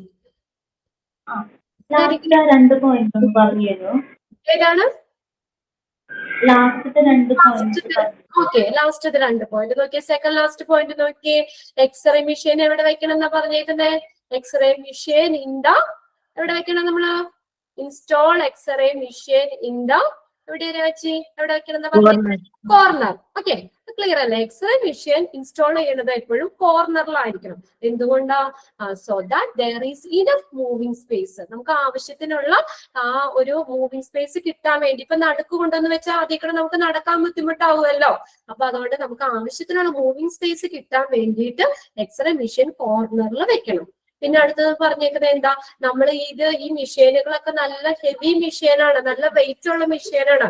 അപ്പൊ ആ മെഷീൻസിനെയൊക്കെ സപ്പോർട്ട് ചെയ്യുന്ന രീതിയിൽ, അതിനെ താങ്ങാവുന്ന രീതിയിൽ ആ ഫ്ലോറിങ് നല്ല ബലമുള്ളതായിരിക്കണം. അല്ലെങ്കിൽ അതൊക്കെ വെച്ച് കഴിഞ്ഞാൽ ഇതായി പോവില്ലേ. അപ്പൊ അതുകൊണ്ട് അത്രയും വലിയ മെഷീൻസ് ആണ്, അതിനെ സപ്പോർട്ട് ചെയ്യാവുന്ന രീതിയിൽ ഫ്ലോറിങ് നന്നായിരിക്കണം, നല്ലതായിരിക്കണം. പ്രത്യേകിച്ച് ഇവിടെ പറഞ്ഞേക്കുന്ന if the lab is build on top floor, പ്രത്യേകിച്ച് lab X ray room radiology department top ഫ്ലോറിലാണെങ്കിൽ, പ്രത്യേകിച്ച് ടോപ്പ് ഫ്ലോറിലാണെങ്കിൽ നമ്മൾ ആ ഫ്ലോറ് എങ്ങനെയായിരിക്കണം? നല്ല ബലമുള്ളതായിരിക്കണം. അപ്പൊ നമ്മള് ഒരു ബിൽഡിംഗ് പണിതു, അതിന്റെ മുകളിൽ ഒരു 10 നില കൂടി പണിയണമെങ്കിൽ അതിൻ്റെതായ ആ ഗ്രൗണ്ട് ഫ്ലോറിൽ നമ്മൾ പണിയ ബേസ് നല്ല സ്ട്രോങ് പണിയണ്ടേ? അത്രയും ബിൽഡിങ്ങിന്റെയും കൂടി വെയിറ്റ് താങ്ങാവുന്ന രീതിയിൽ ആ ബേസ് സ്ട്രോങ് ആയിരിക്കണം. അത്രയും അതുപോലെ തന്നെ ഇതെന്ന് വെച്ചാൽ നല്ല ഹെവി ആയിട്ടുള്ള മെഷീനാണ്, നല്ല വെയിറ്റ് ഉള്ള മെഷീനാണ്. അപ്പൊ അതിനെയൊക്കെ സപ്പോർട്ട് ചെയ്യാൻ വേണ്ടിയിട്ട് ഫ്ലോറിങ്ങും അതനുസരിച്ച് നല്ല രീതിയിൽ വേണം. പ്രത്യേകിച്ച് പറയാണ് if the lab is build on the top floor, പ്രത്യേകിച്ച് ലാബ് ടോപ്പ് ഫ്ലോറിലാണെങ്കിൽ. ഓക്കെ, ക്ലിയർ ആയ എല്ലാ പോയിന്റ്സും? ക്ലിയർ ആയി. ഓക്കെ, ഇനി അടുത്തത് radiation protection. Provide ventilation fume hoods. Provide ventilation fume hoods വെച്ച വായു സഞ്ചാര മാർഗങ്ങള്, ഇപ്പൊ എക്സോസ് ഫാൻ പോലുള്ള അങ്ങനെ എന്തെങ്കിലും നമുക്ക് എയർ കടക്കാവുന്ന രീതിയിൽ. വിൻഡോസ് ഇല്ലല്ലോ, വിൻഡോസ് ഒഴിവാക്കണം എന്ന് പറഞ്ഞല്ലോ. അപ്പൊ അതുകൊണ്ട് വിൻഡോസിന് പകരം എന്തെങ്കിലും വായു സഞ്ചാര മാർഗങ്ങൾ നമ്മൾ പ്രൊവൈഡ് ചെയ്യണം. ഇതാണ് വെന്റിലേഷൻ ഫ്യൂം ഹുഡ്സ് എന്ന് പറഞ്ഞാൽ. നമുക്ക് മുറിയിലേക്ക് എയർ കയറണം, അതിന് വേണ്ടിയിട്ടുള്ള വായു സഞ്ചാര മാർഗങ്ങൾ കൊടുക്കണം. ഇപ്പൊ നമ്മുടെ റൂമിലുള്ള വായു ഒക്കെ പുറത്തേക്ക് പോകാൻ നമ്മൾ എക്സോസ് ഫാൻ വെക്കൂലേ, അതേപോലെയൊക്കെ ഉള്ള ഫ്യൂം ഹുഡ്സുകൾ പ്രൊവൈഡ് ചെയ്യണം. എയർ നമുക്ക് നല്ല എയർ ആ റൂമിൽ കിട്ടാവുന്ന രീതിയിൽ, അതുപോലെ തന്നെ റൂമിലെ എയർ പുറത്തേക്കും പോകണം. അതാണ്, അതിനാണല്ലോ നമ്മൾ വിൻഡോസ് വെക്കുന്നത്. അപ്പൊ റേഡിയോളജി ഡിപ്പാർട്ട്മെന്റിലാവുമ്പോൾ നമുക്ക് അധികം വിൻഡോസ് ഓപ്പൺ ചെയ്യരുതെന്ന് പറഞ്ഞായിരുന്നല്ലോ. എന്തോ വിൻഡോസ് ഓപ്പൺ ചെയ്യരുതെന്ന് പറഞ്ഞില്ലേ? വിൻഡോസ് ഓപ്പൺ ചെയ്യരുതെന്നല്ല, വിൻഡോസ് അവോയ്ഡ് ചെയ്യണം എന്നാ പറഞ്ഞേക്കണേ. സെക്കൻഡ് പോയിന്റിൽ വിൻഡോ വേണ്ട, വിൻഡോ ഒഴിവാക്കണം. അപ്പൊ അതിന് പകരം നമുക്ക് വെന്റിലേഷൻ ഫ്യൂം ഹുഡ്സുകൾ കൊടുക്കാം. വെച്ചാൽ അധികം നമ്മൾ വിൻഡോസ് ഒക്കെ കൊടുത്തു കഴിഞ്ഞാലേ അതിൽ കൂടെ നമുക്ക് എന്താ പെനിട്രേറ്റ് ചെയ്ത് പോകാൻ, ഈ റേഡിയേഷൻ പുറത്തേക്ക് പെനിട്രേറ്റ് ചെയ്ത് പോകുന്നത് അവോയ്ഡ് ചെയ്യാനാണ് വിൻഡോസ് ഒഴിവാക്കണം എന്ന് പറഞ്ഞേക്കുന്നത്. ഓക്കെ, ഇനി അടുത്തത് റേഡിയേഷൻ പ്രൊട്ടക്ഷൻ ആണ്. Radiation protection is also known as radiological protection. It is also known as radiological protection എന്ന് പറയുന്നത് റേഡിയേഷൻ പ്രൊട്ടക്ഷൻ. ചോദിക്കാം, radiation protection is also known as radiological protection is defined. ഇതെന്താ പറയുന്നത്? റേഡിയോളജിക്കൽ പ്രൊട്ടക്ഷൻ എന്ന് പറഞ്ഞാൽ എന്താ? ഒരു പ്രൊട്ടക്ഷൻ ആണ്, ഒരു സംരക്ഷണമാണെന്ന് നമുക്കറിയാം. Is defined by the international atomic energy agency. അവിടെ ഒരു എക്സ്പാൻഡഡ് ഫോം വരുന്നുണ്ട്, IAEA. IAEA, international atomic energy agency. International atomic energy agency, IAEA. As the protection of people from injuries, effect of exposure to ionizing radiation and the means for attaching the ionizing radiation. ഈ റേഡിയേഷനുമായിട്ട് നമ്മൾ contact ചെയ്യുമ്പോൾ അതുമായിട്ട് സമ്പർക്കം പുലർത്തുന്നതിന്റെ ഫലങ്ങളിൽ നിന്നും നമുക്ക് അതിൽ നിന്നും ഉണ്ടാകുന്ന ആ ഇഞ്ചുറി, അതിൽ നിന്നുണ്ടാകുന്ന പരിക്കുകളിൽ നിന്ന് നമ്മളെ ആളുകളെയൊക്കെ സംരക്ഷിക്കാൻ വേണ്ടിയിട്ടുള്ള മാർഗങ്ങളൊക്കെയാണ് ഇത്. അത് നേടുന്നതിനുള്ള മാർഗങ്ങളൊക്കെ പറയുന്നതാണ് ഈ റേഡിയോളജിക്കൽ പ്രൊട്ടക്ഷൻ എന്ന് പറയുന്നത്. അപ്പൊ റേഡിയോളജി, ആ റേഡിയേഷനിൽ നിന്നുള്ള ഇഞ്ചുറീസിൽ നിന്നും നമ്മളെ എന്ത് ചെയ്യുക, പ്രൊട്ടക്ട് ചെയ്യാൻ വേണ്ടിയിട്ട് അത് ഉദ്ദേശിച്ചുകൊണ്ടുള്ളതാണ് ഈ radiological protection. International atomic energy agency അതിന് വേണ്ടിയിട്ടുള്ളതാണ്. പ്രൊട്ടക്ഷൻ ഓഫ് പീപ്പിൾ, ആളുകളുടെ പ്രൊട്ടക്ഷൻ ആണ്. ഫ്രം എന്നിൽ നിന്ന് അയണൈസിങ് റേഡിയേഷൻ പോലുള്ള റേഡിയേഷനിൽ നിന്ന്, അതിന്റെ എഫക്ട്സുകളിൽ നിന്ന് ആളുകളെ പ്രൊട്ടക്ട് ചെയ്യുക എന്ന ഉദ്ദേശം, അതിനു വേണ്ടി പ്രവർത്തിക്കുന്ന ഒരു ഏജൻസിയാണ് ഇന്റർനാഷണൽ അറ്റോമിക് എനർജി ഏജൻസി എന്ന് പറയുന്നത്. ഇത് ഉദ്ദേശിക്കുന്നത് ആളുകളുടെ സംരക്ഷണമാണ്. അതിനെ നമ്മൾ 3ആയിട്ട് ക്ലാസിഫൈ ചെയ്തിട്ടുണ്ട്. Occupational radiation protection, medical radiation protection, public radiation protection. നോക്കിയേ, ഇത് ചോദിക്കാറുണ്ട്. ഒക്യുപേഷണൽ റേഡിയേഷൻ പ്രൊട്ടക്ഷൻ മീൻസ് ചോദിക്കുന്നത്. നോക്കിയേ, ഒക്യുപേഷണൽ എന്ന് പറഞ്ഞാൽ അറിയാം, തൊഴില് അല്ലെ, തൊഴിൽപരമായിട്ടുള്ളത്, തൊഴിൽ സാഹചര്യങ്ങളിൽ നിന്നുള്ള protection. Protection means which is the protection of workers in circumstance where their exposure is directly connected with their work. ഇപ്പൊ ഈ റേഡിയോളജിയില് ജോലി ചെയ്യുന്ന നേഴ്സ്, അവിടെ വർക്ക് ചെയ്യുന്ന റേഡിയോളജിസ്റ്റ്, ആ ഡിപ്പാർട്ട്മെന്റില് അതിന്റെ ഉള്ളിൽ ഇപ്പൊ എക്സ്റേ എടുക്കുന്ന, എക്സ്റേ അല്ല സ്കാനിങ് ഒക്കെ ചെയ്യുന്ന അവിടെ നിൽക്കുന്ന ആളുകൾക്ക് ഈ എപ്പോഴും അവർ ഫുള്ളി റേഡിയേഷനും അവര് ചെയ്യുമ്പോൾ അവർക്ക് ആ ഒരു ഇത് വരാതിരിക്കണമല്ലോ, ആ റേഡിയേഷന്റെ എഫക്ട്സ് അവർക്ക് ഉണ്ടാവാതിരിക്കണ്ടേ.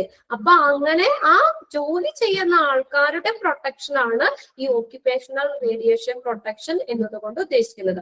ആ സർക്കംസ്റ്റാൻസ് എന്ന് പറഞ്ഞാൽ ആ സാഹചര്യത്തില് ആ റേഡിയോളജി റൂമില് അവിടെ വർക്ക് ചെയ്യുന്ന സ്റ്റാഫിന്റെ, അവരുടെ അധികം ജോലി ചെയ്യുന്ന വർക്കേഴ്സിന്റെ പ്രൊട്ടക്ഷൻ ഉദ്ദേശിച്ചിട്ടാണ് ഓക്യുപേഷണൽ റേഡിയേഷൻ പ്രൊട്ടക്ഷൻ എന്ന് പറയുന്നത്. Which is the protection of workers in circumstances where there is exposure is directly connected with their work. അവർക്കുടെ ജോലി എന്താ, സ്കാൻ ചെയ്യുക അല്ലെ.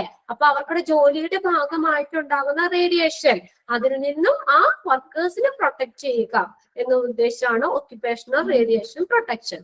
രണ്ടാമത്തെയാണ് medical radiation protection, which is the protection of patient. അവിടെ ചെയ്യുന്ന പേഷ്യന്റിനും protection വേണ്ടേ, അതാണ് മെഡിക്കൽ റേഡിയേഷൻ പ്രൊട്ടക്ഷൻ എന്ന് പറയുന്നത്. Which is the protection of patient exposed to radiation as part of their diagnosis or treatment. അവരുടെ രോഗനിർണയത്തിന്റെയും ട്രീറ്റ്മെന്റിന്റെയും ചികിത്സയുടെയും ഭാഗമായിട്ട് വരുന്ന, ആ റേഡിയോളജിയിൽ വരുന്ന, അല്ലെങ്കിൽ റേഡിയേഷൻ ചെയ്യാൻ വരുന്ന, അല്ലെങ്കിൽ സ്കാൻ ചെയ്യാൻ വരുന്ന ആ പേഷ്യൻസിന്റെ പ്രൊട്ടക്ഷൻ ആണ് മെഡിക്കൽ റേഡിയേഷൻ പ്രൊട്ടക്ഷൻ എന്നതുകൊണ്ട് ഉദ്ദേശിക്കുന്നത്. അപ്പൊ പേഷ്യൻസ് അത് ശരിക്കും അവർക്ക് ഒരു എന്താ അസുഖം ഡയഗ്നോസ് ചെയ്യാനും അതിന്റെ ട്രീറ്റ്മെന്റിന്റെ ഭാഗമായിട്ട് വരുന്നത്. പക്ഷെ ഇത് റേഡിയേഷൻ അല്ലേ നമ്മുടെ ബോഡി കൂടെ പോകുന്നത്. അപ്പൊ അതുകൊണ്ട് ആ പേഷ്യന്റിന്റെ പ്രൊട്ടക്ഷൻ ഉദ്ദേശിച്ചതാണ് മെഡിക്കൽ റേഡിയേഷൻ പ്രൊട്ടക്ഷൻ. അടുത്താണ് public radiation protection, which is the protection of individual members of the public. പബ്ലിക്കിന്റെ, പൊതുജനത്തിന്റെയും and of the population in general, പൊതുസമൂഹത്തിന്റെയൊക്കെ പ്രൊട്ടക്ഷൻ ഉദ്ദേശിച്ചുകൊണ്ടുള്ളതാണ് പബ്ലിക് റേഡിയേഷൻ പ്രൊട്ടക്ഷൻ.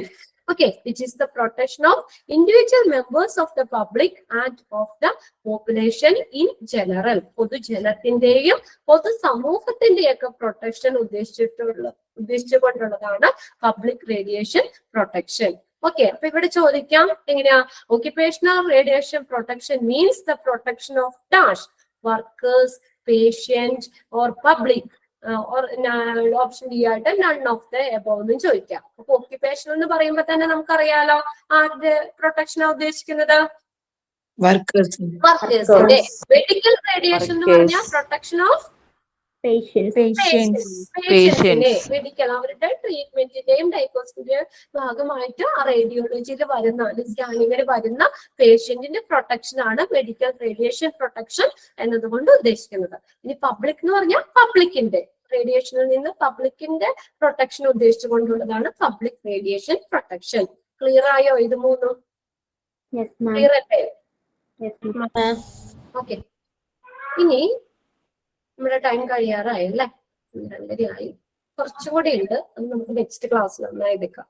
കാര്യം സിമ്പിൾ ആണ്. ഓക്കെ, ഇത്ര മതി. നമുക്ക് ഒന്നുകൂടി ഒന്ന് നോക്കാം. നമ്മൾ ഇന്ന് പറഞ്ഞത് കുറച്ചല്ലേ എടുത്തോളൂ. ലൊക്കേഷൻ, റേഡിയോളജി ഡിപ്പാർട്ട്മെന്റുമായിട്ട് ബന്ധപ്പെട്ട് ഉള്ള ലൊക്കേഷൻ എങ്ങനെയായിരിക്കണം എന്നുള്ള കുറച്ച് പോയിന്റ്സുകൾ നോക്കി. പിന്നെ physical facilities and space necessities, എന്തൊക്കെ ഫെസിലിറ്റീസ് ആണ് അവിടെ വേണ്ടത്? റിസപ്ഷൻ വേണം, രജിസ്ട്രേഷൻ ഏരിയ വേണം, പേഷ്യന്റിന് ഇരിക്കാൻ വെയിറ്റിംഗ് റൂം വേണം, സെക്രട്ടറി അല്ലെങ്കിൽ ക്ലർക്ക് ഏരിയ വേണം, റേഡിയോളജിസ്റ്റ് ഓഫീസ് വേണം. അത് റേഡിയോളജി റൂമിനോട് ചേർന്നിട്ട് റേഡിയോളജിസ്റ്റ് ഓഫീസ് വേണം. പിന്നെ നമ്മൾ റേഡിയേഷൻ റിസ്കുകളാ പറഞ്ഞത്. അപ്പോൾ നമ്മൾ വലിയൊരു ഡോസ്, ഹെവി ഡോസ് കുറച്ച് സമയത്ത് ചെയ്യുകയാണെങ്കിൽ അതിനുണ്ടാകുന്നത് 3 പറഞ്ഞത്. സെറിബ്രലുമായിട്ട് ബന്ധപ്പെട്ട് വരുന്നുണ്ട്, ഗ്യാസ്ട്രിക്കുമായിട്ട് വരുന്നുണ്ട്, ബ്ലഡിൽ വരുന്ന എഫക്ട്സുകൾ വരുന്നുണ്ട്. അത് ഓരോന്നും നോക്കണം കേട്ടോ, അതിനകത്ത് എഴുതിക്കാൻ വന്നേന്ന്. പിന്നെയാണ് ക്രോണിക് എഫക്ട് പറഞ്ഞത്. അപ്പൊ അത് ചെറിയൊരു എക്സ്പോഷർ ആയിരിക്കും, പക്ഷെ കണ്ടിന്യൂസ് ആയിട്ട് ചെയ്യുമ്പോൾ, തുടർച്ചയായിട്ട് നിരന്തരമായിട്ട് ഷോർട്ട് എക്സ്പോഷർ കാരണം ഉണ്ടാകുന്ന ചില പ്രശ്നങ്ങളാണ് സ്കിന്നിൽ വരുന്നത്, ബ്ലഡിൽ വരുന്നത്. ഐയിലുണ്ടാവുന്ന ഏതാ? ഐക്ക് വരുന്ന എന്ത് പ്രശ്നം വരാൻ ചാൻസ്? എല്ലാവർക്കും ഇതുണ്ടാവണമെന്നില്ല കേട്ടോ, കാറ്ററാക്ട്. ഓക്കെ, അവരുടെ ബോഡിയുടെ ഇതൊക്കെ വെച്ചിട്ട് പലർക്കും പല വ്യത്യാസമൊക്കെ വരാം. പിന്നെ അതേഴ്സ്, മറ്റുള്ളവർക്ക് വരുന്നത്, മറ്റുള്ള ഇതിനകത്ത് വരുന്നതാണ് സ്റ്റെറിലിറ്റി, ഒബീസിറ്റി, ക്യാൻസർ.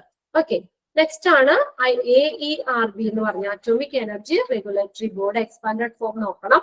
പിന്നെ ഡയഗ്നോസ്റ്റിക് ഏരിയ, ഡയഗ്നോസ്റ്റിക് ഏരിയ എത്ര മീറ്റർ ഔട്ട്സൈഡ് വാളിൽ നിന്ന് എത്ര മീറ്റർ അകലെ ആയിരിക്കണം എന്നാ പറഞ്ഞേ? വേണം. ഓക്കെ, 1 മീറ്റർ ഡിസ്റ്റൻസ് വേണം ഔട്ട്സൈഡ് വാളിൽ നിന്ന്. പിന്നെ അടുത്ത വിൻഡോസ് അവോയ്ഡ് ചെയ്യണം.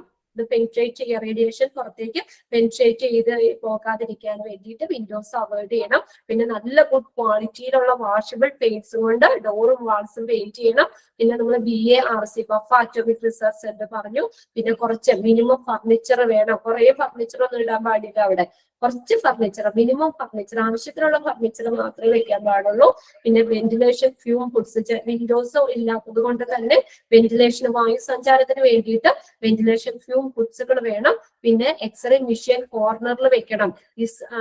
ഇനഫ് മൂവിംഗ് സ്പേസ്, ആവശ്യത്തിനുള്ള മൂവിംഗ് സ്പേസ് കിട്ടാവുന്ന രീതിയിൽ ഒരു കോർണറിൽ വെക്കണം. പിന്നെ ഫ്ലോറിങ് നല്ലതായിരിക്കണം. പിന്നെ റേഡിയേഷൻ പ്രൊട്ടക്ഷനാ പറഞ്ഞത്. ഒക്യുപേഷണൽ റേഡിയേഷൻ പ്രൊട്ടക്ഷൻ പറഞ്ഞു, മെഡിക്കൽ റേഡിയേഷൻ പ്രൊട്ടക്ഷൻ പറഞ്ഞു, പബ്ലിക് റേഡിയേഷൻ പ്രൊട്ടക്ഷൻ പറഞ്ഞു. ഓക്കെ, ഇത്രയാണ് അതിനകത്ത് വരുന്നത്. ഇത് രണ്ടും കൂടി 12, 12, 5 മിനിറ്റ് കൂടി നമ്മൾ ഒരു 5 മിനിറ്റ് വൈകിയല്ലോ കയറി ഇത്, അതും കൂടി ഒന്ന് നോക്കട്ടെ എന്നാ. പിന്നെ അടുത്ത ക്ലാസ്സിൽ നമുക്ക് തീർത്ത് അതിന്റെ എക്സ്ട്രാ ക്വസ്റ്റ്യൻസ് എഴുതാം. ഓക്കെ, കുറച്ച് കാര്യം കൂടെ കൂട്ടണം, സിമ്പിൾ ആണത്.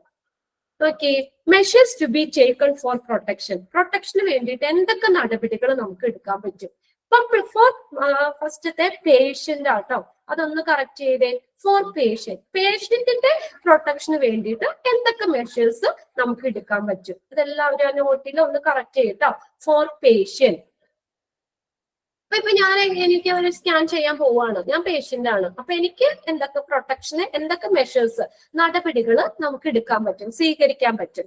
പ്രൊട്ടക്ഷന് വേണ്ടിയിട്ട് സ്വീകരിക്കേണ്ട നടപടികൾ ഏതൊക്കെയാണെന്ന് പറയുന്നത്. ഫോർ പബ്ലിക് ഫസ്റ്റത്തെ ഫോർ പേഷ്യന്റ് ആട്ടോ. പേഷ്യന്റിന് വേണ്ടി എന്തൊക്കെയാ ചെയ്യാൻ പറ്റുക? Optimisation of x-ray or CT dose. ആ ഒപ്റ്റിമൈസേഷൻ എന്ന് വെച്ചാൽ കറക്റ്റ് അളവിൽ നൽകുക.